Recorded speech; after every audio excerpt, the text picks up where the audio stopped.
Good day, fellow investors. Let's look at Chevron, Occidental, and the oil market. Oil is down from the 120 a barrel from 2 years ago to 70, 80, going up and down a little bit around the geopolitical situation.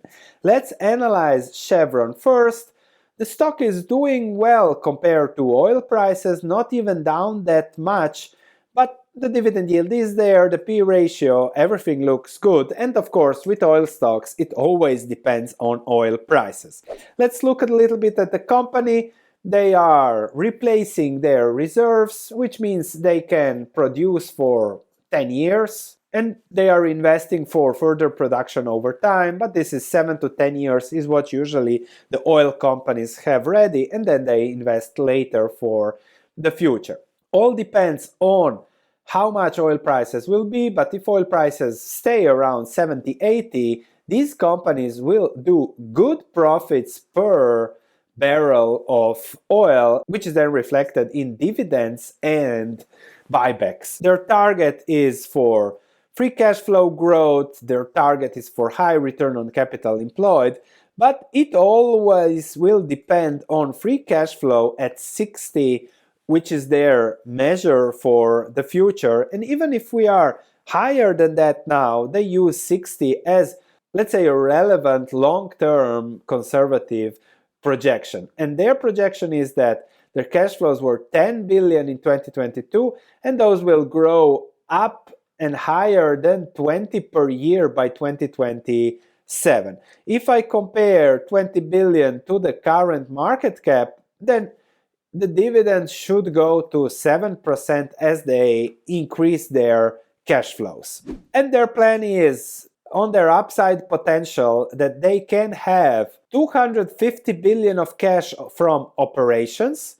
Of those 250 billion, they want to invest on buybacks when things are good, some capex, approximately 90 billion, and some stable dividends. So as I said, buyback, dividends on extremely high cash flows. That's the upside potential. On the downside potential, when the downside assumes $50 Brent nominal for 2025 to 2027, 60 average from the 2023 to 2027 period, the upside 70 and 85 Brent average from 2023 to 2027. Worst case scenario, lower oil prices, there will still be left 50 billion for buybacks and 50 billion for dividends, 100 billion, which what we have left, 2027, 6, 5, 3 years left. Some of it has been already spent, still 20 billion per year, not bad on the market cap. The rest, they are investing, all good, getting dividends, spending on dividends, capex, nothing wrong. And I would say that in the current environment, we'll discuss oil risk and reward later, which will then impact also Chevron and others. In the current environment, Chevron is fairly priced. That is something I could say. But it will always depend on oil prices going forward. So we can have 120, we can have 70, we can have 50, we can have even lower. As we have seen, over time we can have very low, very high, very low, very high, very low, very high, very low, very high, going lower. And there are some structural changes going on. China, the global greatest oil important, has started to see a decline in oil imports from 2023 as they are heavily investing in renewables. They are investing in renewables more than the whole world together. And perhaps the key there is that more than 50% of new car sales in China are now electric vehicles. This is what is going on. And Chinese demand that contracted for the 6th straight month in September, first time after 20-something years. So that is something to keep in mind, that no matter how you look at it, yes, oil has a negative structural trend. Maybe in 10 years people will talk about toxicity, ban plastics, ban more and more, and therefore we have to calculate the cash flows in that long-term declining environment. Even if globally things look good for oil, and likely those will continue to look good for at least 5, 7, 10 years.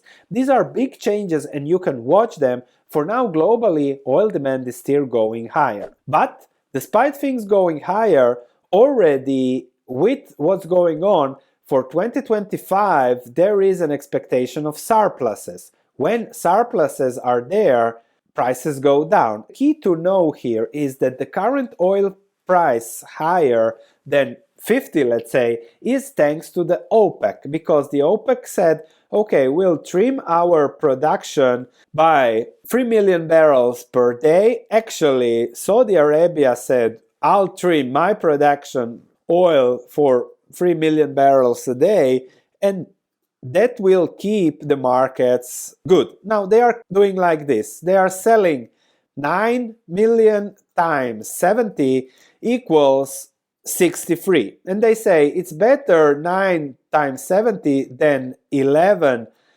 times 50, that equals 55. Thus, we make more money on higher prices if we produce less. The key factor here is that everybody is investing, Chevron and everybody, and they are getting greedy, and that's the problem. If people around the world get greedy, we will increase production, we will do more, oil prices are high, and then the Saudis will say, wait, you are lowering the price that I have set for oil, then we can get into a pricing war, and everybody needs to invest huge amounts of capital to increase production. The Saudis just need to open a valve and production goes up by 3 billion barrels, floods the market, and oil prices go to 40, 30. So the balance of the oil market is don't piss the Saudis. It's simple. For now, oil is fairly priced, and in a fairly priced environment, there are always risks on the downsides, the Saudis getting pissed, and the upside, geopolitical, whatever, can always happen. Also, a recession here, but we are already looking at the surplus that would be exacerbated with a recession. Another stock that we can discuss is Occidental Petroleum, Buffett's oil play.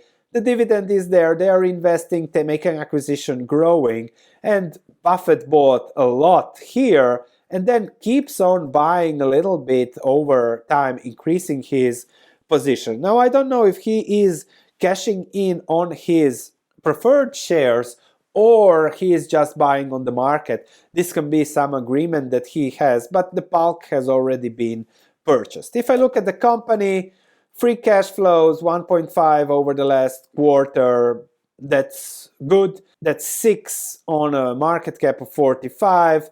That's a good yield, above 10% yield, so nothing wrong with that. That might be a reason Buffett is buying.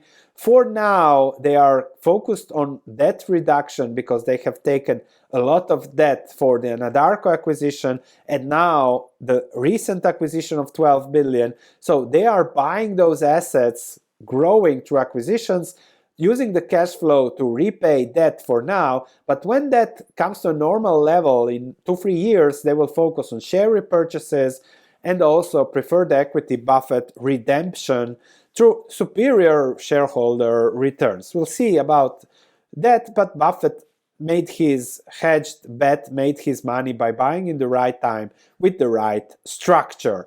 If I look at the numbers, we have good cash from operations. At current oil levels, we can say we have 11 billion cash from operations. We have high capex on investments, which leaves 4 to 6 in free cash flow. They are a little bit using for dividends there, but still, it's a double-digit free cash flow yield.